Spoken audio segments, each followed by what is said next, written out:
This channel is made possible through the support of generous listeners just like you. If you would like to be a part of helping us bring our message of hope, peace, love, and spiritual truth to the world, please consider heading to experienceofthesoul.com/support, where you can join us as an ongoing patron or simply make a one-time gift. Blessings on the journey, dear friend. Natural Awakenings Magazine and Zen Living Realty present The Authentic Spiritual Journey, a weekly show featuring real and practical spiritual conversations from diverse perspectives here on the Experience of the Soul podcast channel. Today, episode 97, East Forest. And now your host, Reverend Cynthia Alice Anderson. Hello and welcome to the Authentic Spiritual Journey. My name is Cynthia Alice Anderson. I'm the host. I'm here today in my home studio, RCA Studios, and I'm here with my producer. Hello, everybody. This is Dave Croft. Thank you so much for joining us for show 97. I'm so excited about our special guest. Yeah, I'm really, really happy. I know. Yes, and we do have a special guest. Mr. East Forest is with us, so definitely say hello to your fans out there. Oh, well, guys, thanks so much for having me. It looks like you're almost to 100 episodes. That's very exciting. It is. Yeah, we're going to be celebrating our 100th episode at the end of May. So coming up right around the corner. We were going to have a whole live show thing, but naturally that's gone out the door. So we'll have to. Plans change these days. Oh man, I tell you what. They do every days. Yeah. Well, and I really want to be outside actually. So yeah, it's funny that you're on now because that's where we're headed, Dave. We're going to do a show outside. We're going to do one outside. I know outside. There's sound issues. I know, but we'll work them out. That's the producer. That's the producer in me. Yeah. It's the producer in you, exactly.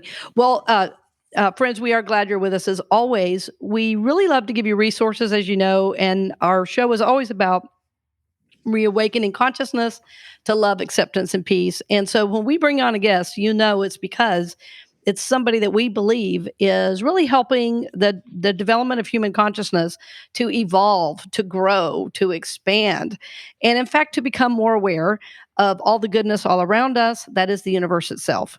And we believe, in fact, we are a part of that universe, that we are the individuation of the allness. And so our guest today, East Forest, I'm really happy is here because he really taps into the universe itself, the universal energies, sounds, and that comes through his music. So I want to ask you first, just as our guest, because I know a lot of our listeners probably know about you because I've talked about your music a lot and I've used it in my classes and even in my workshops when I go to do corporate work now. That's going to be part of the music I use. But tell us how you got your start, just a little bit, if you don't mind. Well, the East Forest Project started about 11 years ago, somewhat unintentionally through some powerful experiences I had with psilocybin, which is the active ingredient in magic mushrooms. And I think like a lot of people, I stumbled into some experiences in my life with psychedelics that were thankfully positive, but I had no understanding of why or what had happened or what any of it meant. I had no elders to tell me about that. I had no rites of passage to make sense of it. And they just sort of lingered in my life, but I was able to touch something in some of those experiences that was very eternal and infinite and just felt like home. And I always wanted to unpack it and return to it. And music had played a very large part in those experiences. And again, it was sort of it felt accidental, like how a piece of music might have aligned with an experience. And so I started making music to use as a meditative tool for myself. And this had an amazing experience with that. And then a friend started organizing circles for me to play music for, and I started doing that. And I did that for several years. And that was just in the private shadows, just kind of developing a protocol. And then I started bringing it more into the public sphere. I mean, psychedelics are just a tool. And whether it's that or meditation or, the many, many, many other ways we tap into source. And frankly, I think we're doing it. I don't even want to say it's demarcated into another experience, like the intense experiences like that we're speaking of, as opposed to just day-to-day life. It's we're always tapping into it in a lot of ways. And I was just interested in creating music that when I make the music and when I use the music as a tool, it helps me access those points. And I really am trying to kind of just, I mean, I think all art does that in a way. It is sort of singing us awake and Mhm. dancing around the mystery. That's the whole point of it.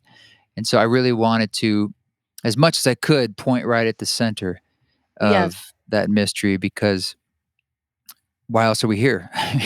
For me, it's like the only game in town. So, uh, yeah, so that's kind of the basics of the origins.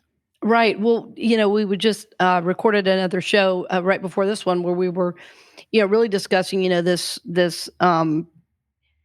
this people being so enamored, with the outer world. And in fact, we are literally locked inside. Like the point is right now, if never before, and of course that's always been, but especially now, go within. That is the work to do. And I do believe your music really helps us do that. I know for me, I think I first heard of your music in relation to MC Yogi because you Mhm. collaborated on some music. So I'd love to hear about that because I followed his music for a long time. But in your music, there just seems to be this spaciousness where your soul really does.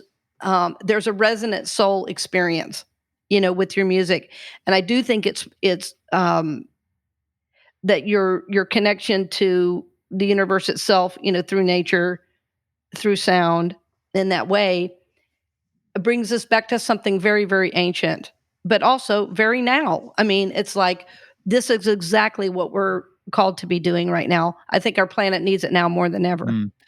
Yeah, I want the music for myself. Like I'm trying Mhm. to engender a feeling of very like just it's sort of cutting through the fat in a way, or like Mhm. the Right. veils that are on top of our consciousness. So I like it when it's very emotional in that way. Like it really cuts to Mhm. the emotion Mhm. of what it means to be alive, incarnate, and that's not something that I can explain perfectly in words. That's why I like music, especially instrumental music, because Mhm. it can sort of paint a picture in a sense of these feelings in ways that words have a hard time doing. I mean, I think poets do it really well. I just happen to be my gifts are more with music itself. I mean, I play with lyrics from time to Y time. Yes, that's, I love, Grandmother Yeah. Spheres. Yeah. Yeah, that was a recording. So I made a field recording of some notes essentially that I was taking Mhm. for myself. That was in 2008. That was after my first ayahuasca experience. And I just wanted to remember some of the things that I had encountered. And so I just Mhm. stepped outside and it was in this barn place. And I went outside and just like started recording notes. And several years later, I found that recording and I don't know why, I just decided to put it to music, and I remember feeling really vulnerable about it. I remember feeling like, "Man, this is too on the nose in a sense." Like, I'm really just talking about something that's quite exposed. I could see people sort of making fun of it or Right. that kinda thing, and I just went for it, and it ended up being one of the most popular songs I've put out, and I think it's because it Mhm. has that vulnerability, and it taught me a real lesson about that. It's just that, just allowing yourself to be vulnerable. And if you Mhm. feel like it's speaking a truth for you, Mhm. it's probably speaking a truth for somebody else too. Yes, exactly, yes. Oh, that song is that it's right from center, and, again, there's the spaciousness in that as well for me, and what I like about so much of your music, um well, some music, I feel like there's no room for my experience. I'm getting Mm. yelled at, it's something. But in your Mhm. music, I feel like there's room for my experience and that there's time for me to reflect within the music how it's impacting me, where it's taking me, or if I'm journaling, it's informing even some of the Mm. direction of my journaling kind of subconsciously. And so I'm really encouraging people now during this time as well, this kind of this lockdown time of really experiencing something new and trying new music to like broaden your expansion of who you are. And sometimes just listening to music with a lot of space, for me, creates inner spaciousness. So I That makes think your sense. music really does Yeah. that. Yeah. Yeah, it does make sense. I I like that you say that. I mean, I've often tried to say that I'm trying to kind of sort of create a sonic architecture for you to have the experience that you're going to have, and for you to make the choices that you need to make inside that Hmm. space, as opposed to me imposing a Hmm. particular doctrine. So I'm really just trying to create a very like tender space. I'm trying to like cultivate kind of Hmm. a fertile emotional state in you for you to make your own decisions, have your own experience. Well, I think it does that. And I really grew up with I spent a lot of time in the woods. Like I was part of a really big family, and so I was the youngest, so people were just glad I was out of the house, I think. Hmm. But I spent a lot of time in nature, and a lot of my time was spent on this really big rock, under a tree by the creek, where I would just sit and, or lie there or meditate, or, I didn't know it was meditating, but I was just connecting, with what was happening. And so that your music brings that back for me, which is a very lovely memory. And also, um, it expands my awareness always. Your music always expands my awareness past whatever thought form I'm in. And I do think right now, everybody I see, and I work with a lot of people one on one, I work with large groups, and we're also caught in the mind, and in truth, all these feelings, all these things that so matter in the moment are very transient. I When I look back on some of my journaling, and I'm doing this in my class right now, I'm working with the class on being their own soul teacher through their own journaling, right? Hmm. And as as as we look back, we see one day we're up, next day we're down. Sometimes two sentences away, we're in a completely different feeling state. Well, an hour later, we can't even remember how we felt, but at the time, it felt like that was all that was happening. And so I love anything that helps me move out of that state of being stuck in the mind, stuck in the limited self. So I think your music, and I think the consciousness with which you bring your music really lends itself to expansion in every way if you're ready for that. That's awesome. Yeah. I mean, anything we can do to get out of our minds or support our minds by balancing it with other experiences that are more in the body or in the heart Mhm. is probably really good medicine these days, if not every day, but particularly now. Yes, yes, exactly right. Well, how are you being impacted by all that's going on? Because don't you live? I thought you lived like in the Northwest area. Well, I grew up in Oregon, but right now I'm in Okay. Boise, Idaho, and then I have a spot in southern Utah as well. It's been a pretty profound change for me, mostly because all of my retreats and live events have stopped. They all got postponed or canceled. Right. So that was a pretty big hit on the income front, not to mention just the momentum front and things I was doing. I've been traveling probably it feels like all the time for the last 5 years. So this is a pretty big shift. Other than that, I feel quite busy because I've been just on the business front, I've had to take over a lot of stuff and I've been recording and I've been doing a lot of live streams. So I've actually not had like tons of free time at all, but on the same time, I'm not like running around like I normally am all over the place. Hmm.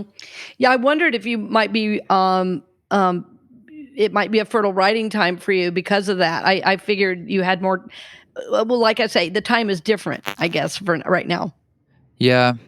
Yeah, I have been recording. I mean, I sort of always try to record anytime I have time. I this place I'm in right now in Boise is a studio I just built, and so I'm actually super grateful I finished that around Christmas time Oh because well. boy, that would have been a pain in the butt to have to finish now. So that's been awesome, and so this space has been a really great spot to be. And down in southern Utah, so there's a studio down there too, and it's just a lot of just nature. It's like super natureville. And the funny thing about down in the Utah spot is normally, I mean, it's always a hypercharged nature, kind of raw nature spot. Totally. But Hmm. now there's like no tourists and no planes flying overhead. So it's almost like it's returned to maybe how it was forever. And so it's Yes. almost accentuated what it's like to be down there. Yeah, we noticed that. My wife Shannon and I, we were eating dinner out on the back porch, and we noticed how loud an overhead plane was. And the reason it was so Mhm. loud is because they're pretty rare. Here in Orlando, it's a very busy airport, and the planes are going all over. But the planes we very rarely hear a plane. So now when we hear it, it seems uncharacteristically loud. And so I can imagine a place and we're not even super like nature rich. I can imagine a place like Utah would be even more pronounced. It's pretty amazing down there. It really is.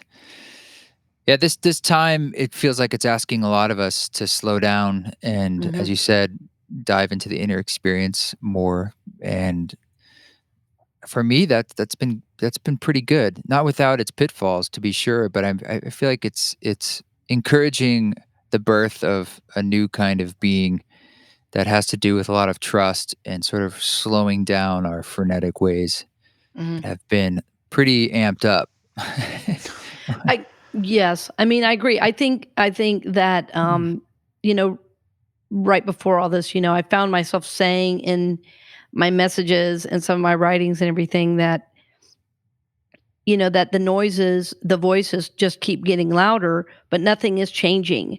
It's just this cacophony of sound with no real solution happening. And this just like shut everything down. And, I still am hearing people say, well, when we go back to normal. And I'm thinking, Right. well, one, what does that word even mean? Two, please no, because normal wasn't working.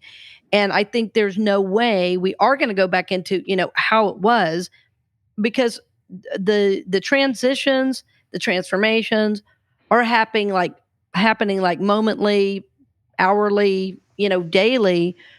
People are doing new jobs they've never done before. People are, like you say, stopping everything and they've never done that before. Um so Yeah, I yeah, I think there's mean, a choice to be made.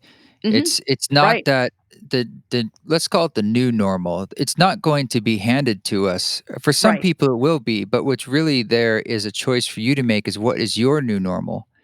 And Mhm. if you Mhm. want to step into the world when commerce returns essentially in a new way, the only person that can design that is you. And the Exactly. role of the individual is paramount Mhm. to decide. And I think that is what is being asked of everyone. And I don't what's kind of great about it is we're not being asked to rush into that decision, so to speak. Like Mhm. actually I would encourage people because I feel this myself to say like I don't really know yet how all that's going to work, but I can feel it germinating inside me. I can feel it growing. I can feel something emerging, Mhm. and my job is to sort of midwife that and listen to what's emerging because my mind wants to just know, put a label on it, and Mhm. approve it or disapprove it. Right, But lock it down. something larger is saying, well, you don't know what it all is yet, but your job is to sort of trust that it's there and it's emerging and to allow it to happen, to listen. But I know my choice in that is to decide, to envision how I want to fit into the world. And it's showing me now like ways that maybe I can do that that perhaps bring more joy and peace to me based on the pace or the speed or the level of ambition or how I identify with achievement or how I want to interact with the world. Yeah, Mhm. that may be different than it was before because there is now an opportunity to make change. Yes. Yes. Well, and I know you've been through, a lot of transformation in your life, and I do wanna talk more about that, second half, but is there anything that you would want our listeners to know about how you are either using your music or in your spiritual practice to really ground yourself right now so you're not, like, getting all caught up in the mind so much? Is there any practice that you're using? Yeah.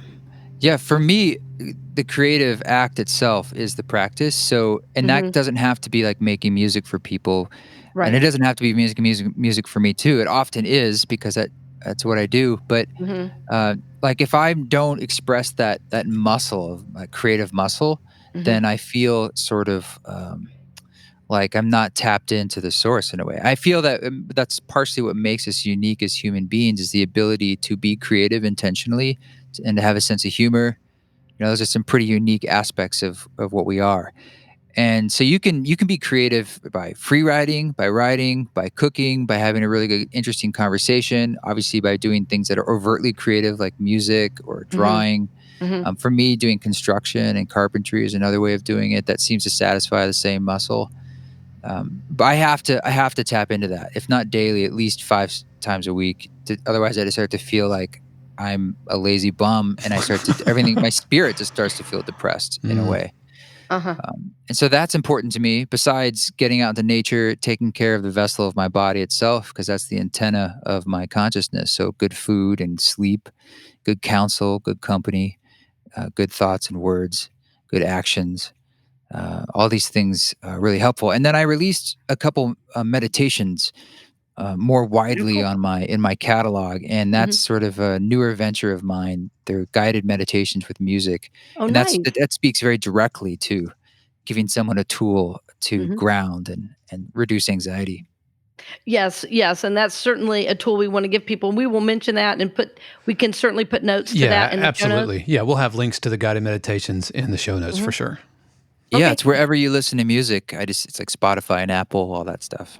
Right, Okay. right. Okay, cool. So we will go ahead and take a short break, and we'll be right back with East Forest right after this. We'll return to the program in just a few moments, but first, we wanted to give a special word of thanks to our podcast partner, Natural Awakenings Magazine of Central Florida, Greater Orlando. Each month, Natural Awakenings magazines across the country take a practical look at the latest natural approaches to nutrition, fitness, creative expression, personal growth, and sustainable living. Natural Awakenings magazine is a free publication and is available in selected stores, health and education centers, healing centers, public libraries, and wherever free publications are located. You could learn more, including advertising opportunities for your business, by calling 407 628 0705. We'd also like to extend our special thanks to Zen Living Realty. Zen Living Realty's mission is to mindfully serve, connect, and positively impact their customers, partners, and community through their Zen approach to real estate. Their vision is to be the most trusted real estate brokerage in the Central Florida area. You can reach Zen Living Realty at zenlivingrealty.com or call 407 800 2717. And now we return you to this week's episode of The Authentic Spiritual Journey with your host, Reverend Cynthia Alice Anderson.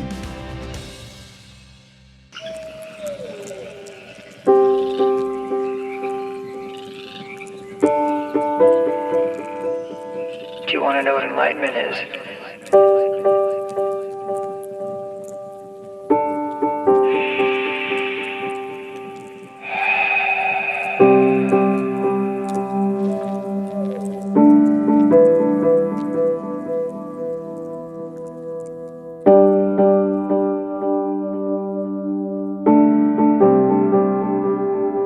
It's with you every moment. It's a back and forth, back and forth. Letting go of your attachment to yourself, to outcomes. Letting go to the way things are.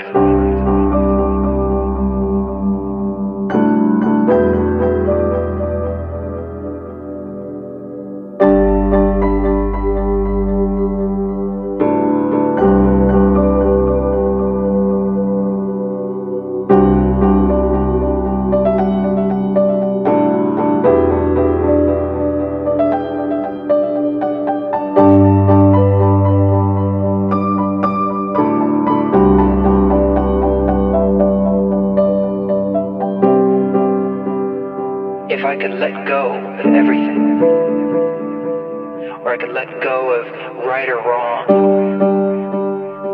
it would get deeper and deeper. And it was amazing.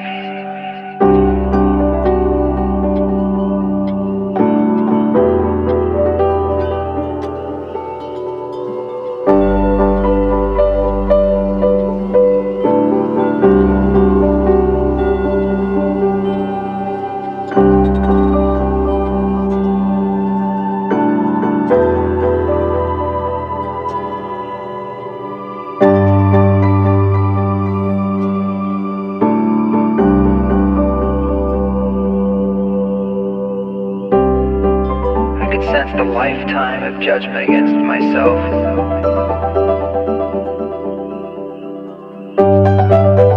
And letting that go.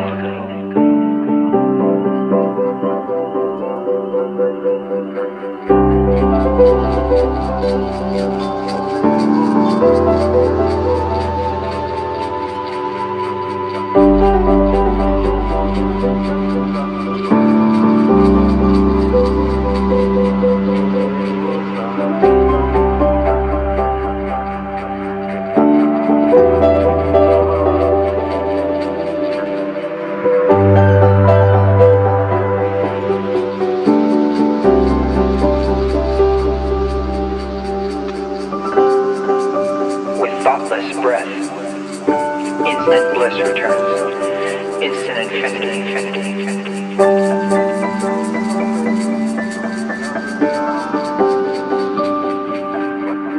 I didn't transcend my ego, we became partners, we became teammates.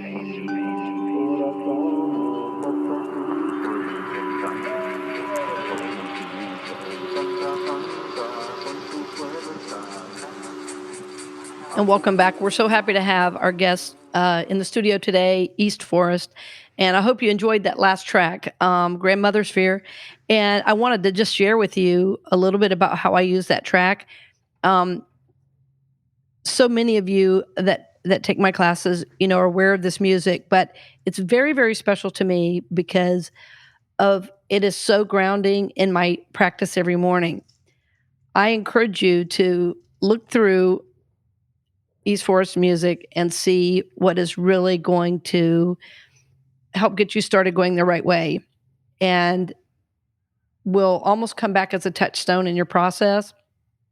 Because I know with everything going on right now, it's so easy to get back up in the mind and get reactive and worried and scared. And the fact is, you are so lovingly supported by the whole universe. And I want you to know that on a very real, visceral level. I don't want it to be a mind process. I want you to be able to feel into that experience.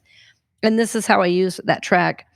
I often use it first to do my breathing techniques to start my day after my journaling.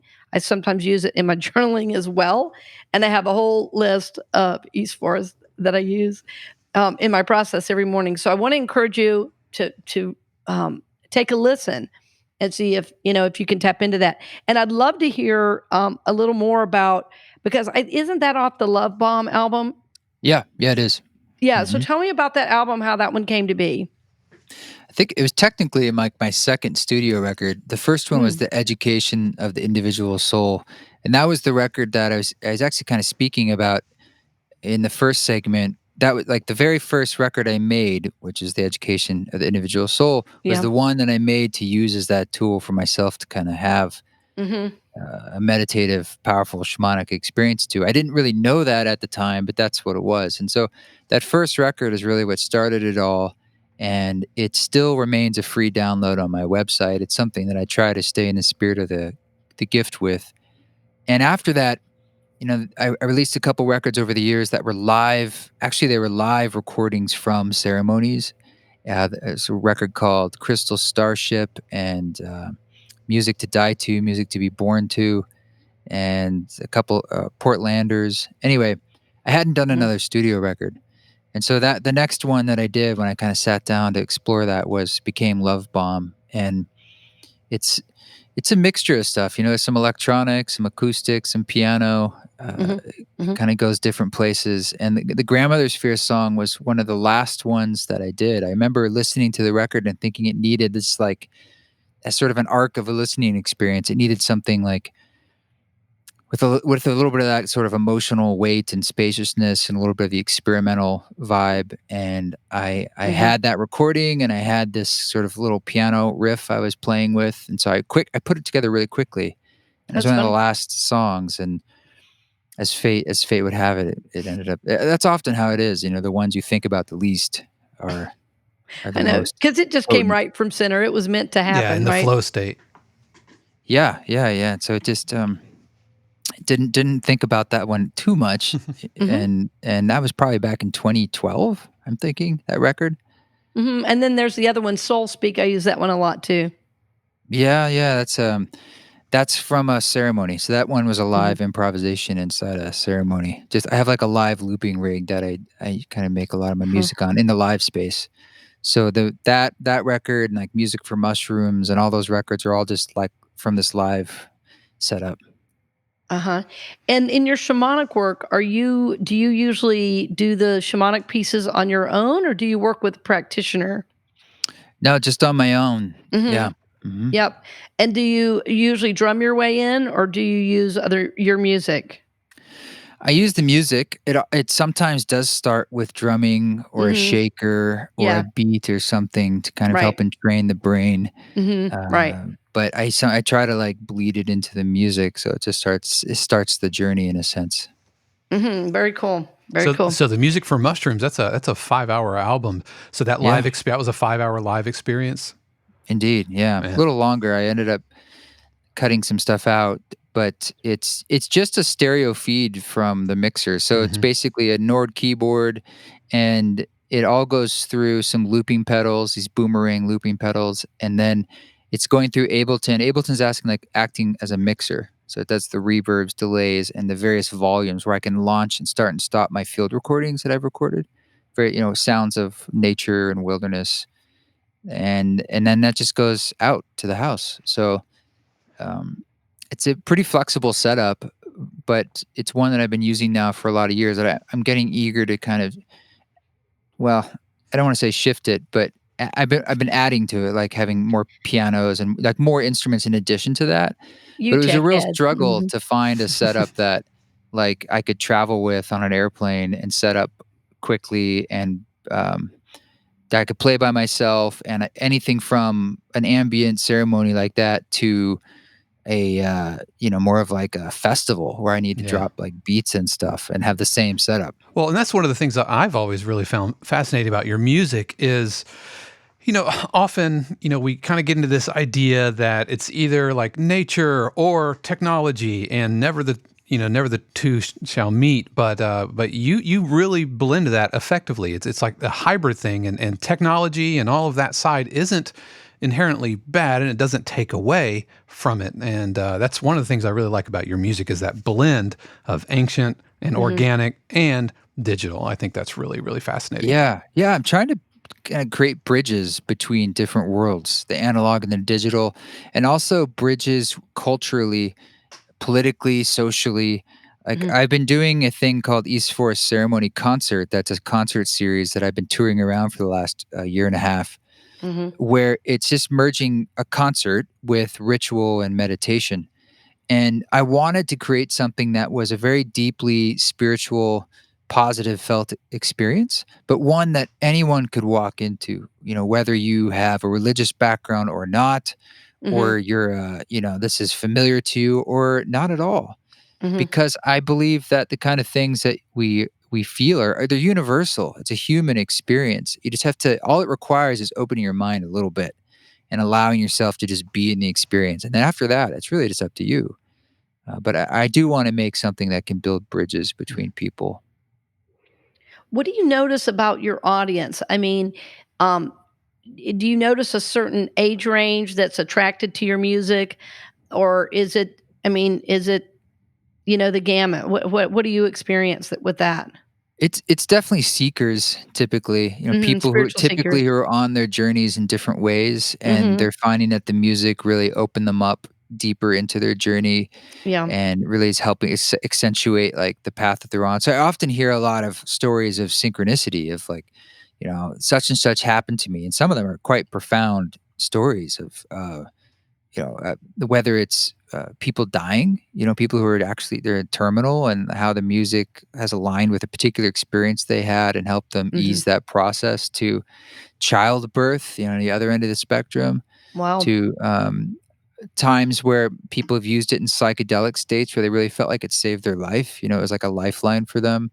Uh, To keep them grounded. Mhm. yeah, it was Mhm. like that was the thing that was like that helped me. I can't even explain it. Anything from to that to a yoga class to people just putting. I have like my stepkid is 8, and he was in art class at school, and the art teacher, put on my record, not knowing there was any relation to me from him, for them to draw to. And he raises his hand. He's like, "Well, I know who East Forest is." And she's like, but I like That's that it has awesome. these many different uses, and Yes. I actually, a lot of people tell me they use it with their kids to go to sleep at night. It's Yes, like I their bet. kids, they have to have such and such song or such album, like, to go to bed every night. It's their night music. And I'm like, so there's some kind of element unintentionally on my part that seems to speak to children. Mm. Mhm. My dog loved it. I There you always well, then it I must always be thought good. about Right. making music for dogs, but I feel like I already have. That's right. Seems to That's right. relax animals. Yeah. Well, and I think kids are so close to source that it doesn't surprise me at all. I have a 12-year-old as well, and he Mm. loves your music as well. And going to sleep every night, he either does something very meditative or an actual guided visualization Oh, that's great. to Wow. go to sleep. Yes, he was younger. He was kind of struggled more with anxiety than he does now, and all these practices, have really helped him. Kids have a lot of pressures, and I think any way that we can support them and oftentimes the best things are things we're not saying, "Here, this is for you." We just put it on, we Mhm. have this energy and this vibe, and they're like, "Oh, yeah, cool," They just kinda shift Yeah. into whatever, wherever we are. So I think that's Yeah, they pick awesome. up on stuff. Oh, totally. We were playing, this is back when I was mixing the Ram Dass record, and I remember we were listening to the song "Home" in the car, where Ram Dass recounts his first experience with psilocybin, and he has this line where, like, he took the psilocybin with Tim Leary Oh, yeah. and, Ginsberg, I think, or something like that. It's Mhm. like, and he walked into the living room to sit on the couch because he was feeling pretty weird, and he looked down and he had no body. He says, "I looked down and there was no body." And then all of a sudden, like, the kid pops up in the back seat. He's like, "That's weird. No body. He's got no body." It's Right. like, "Oh, you're listening? Oh, okay." Yes, exactly. So Well, that's and you creepy. spent quite a bit of time with Ram Dass, didn't you? Uh, a lot in the past year and a half of his life. Yeah. Yeah.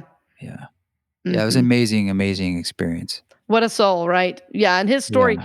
I saw there was this really interesting I wish I could remember the name of it. There was a whole documentary about him and, Tim O'Leary and their whole, Yeah.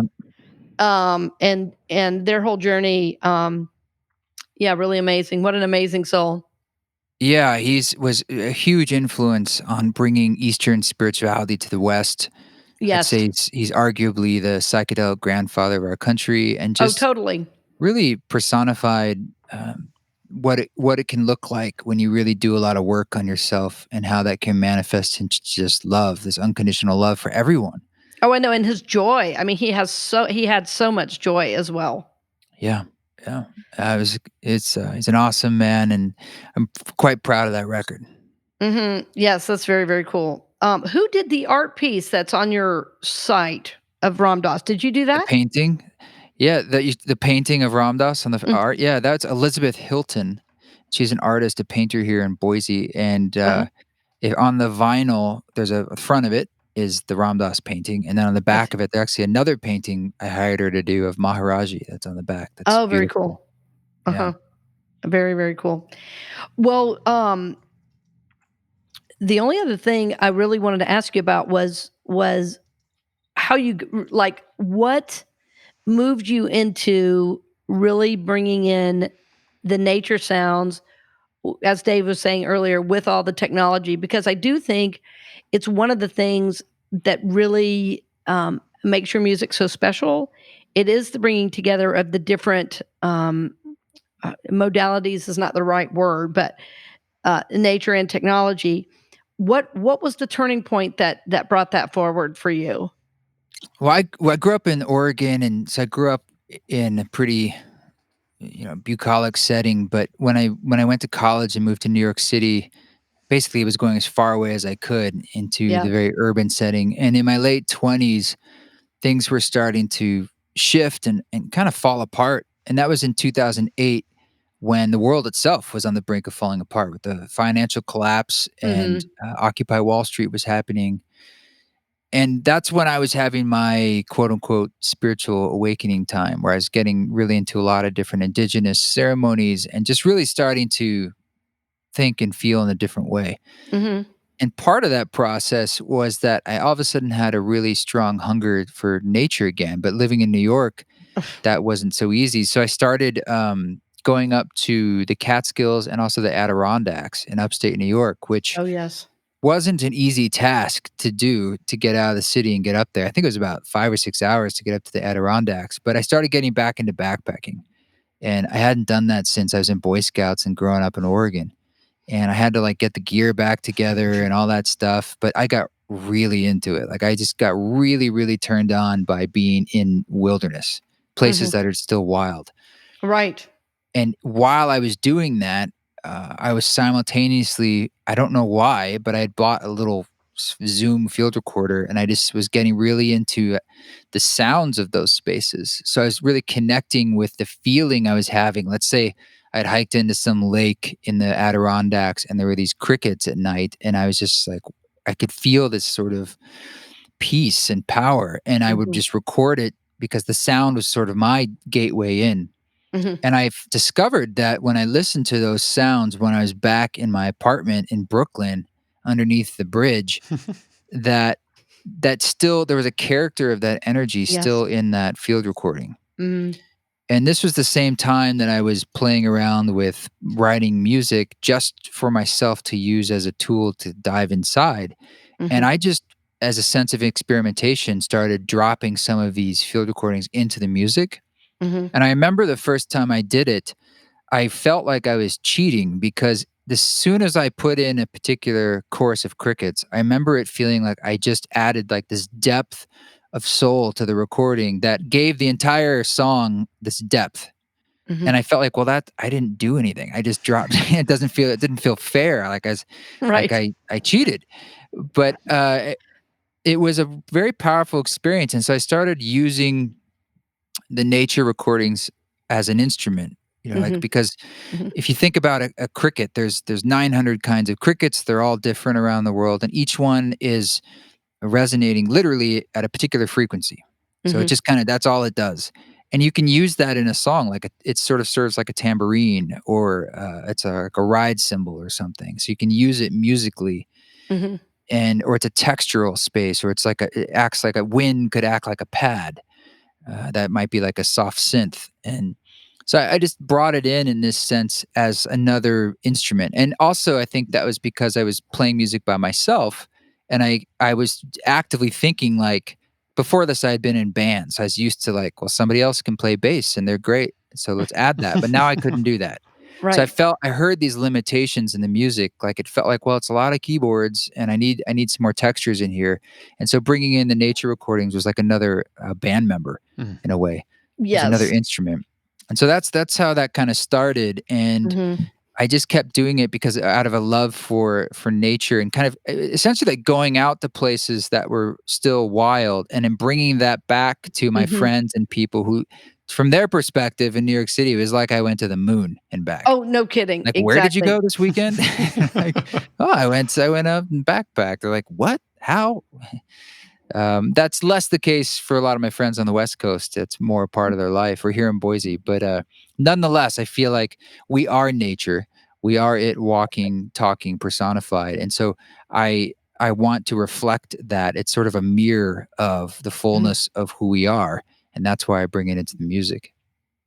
Absolutely true. Well, we wish you the very best, and we know that this is going to be a very rich time for you as you do your soul work and as you compose, and also have your own podcast as well. And anything you want to tell our listeners about what's coming next for you? Just what could they be looking out for next from you?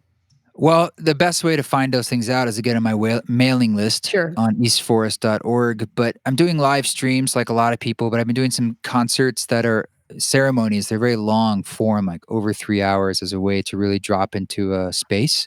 Cool. And I've been releasing these meditations, releasing new music. And I would imagine we will, and the podcast obviously continues. And that's where I release conversations and more meditations and music, but we'll get back out there in the world eventually. The retreats, and I do retreats in Utah and Esalen and other places, and lots of events and gigs. But I don't know when. Yeah, that's right. Well, we're all in this trust mode with you, and Yeah. certainly thank you for taking the time, to talk with us today because we support you. We support your soul, Well, you thank know, you. doing what it is and blessing our world with your music because we know when you give us your music, you're really sharing a part of your soul. And so we thank you for that. So, and listeners, as always, thank you so much for joining us. We just bless you that our listeners are all around the world. Thank you for sharing it with your friends. When you do share it on social media, it helps people know, number one, what you're about. And it also brings more blessing, more goodness, more love into the world. And this is our goal always to reawaken consciousness. And Dave, you have a word for everybody? as always, we will have all the links that we talked about in the show, including Yeah. East Forest website, links to the podcast, the Ram Dass, and links to where you can find out much more about East Forest music. All right. Thank you Thanks for so joining much. us today, dear friends. Blessings on the journey. Thank you. We hope you've enjoyed this episode of The Authentic Spiritual Journey presented by Natural Awakenings Magazine and Zen Living Realty. The Experience of the Soul podcast channel is also made possible through the continued support of our angel patrons, Dove Borland, Peter Gibson, Paul Caswell, Arlene Meyer, Kathy and Terry, Marcia Mott, Nora Miles, Diana Cox, Leslie Williams, Susanna Garcia, Shayla Mount, Dorothy Moore, Aggie Payton, Taryn Tucker, and Anna Evans. The Authentic Spiritual Journey is copyright 2020 Cynthia Alice Anderson, all rights reserved. Our theme music is composed by Dave Croft and used with permission from RR Hot Publishing. The Experience of the Soul podcast channel is a production of 818 Studios.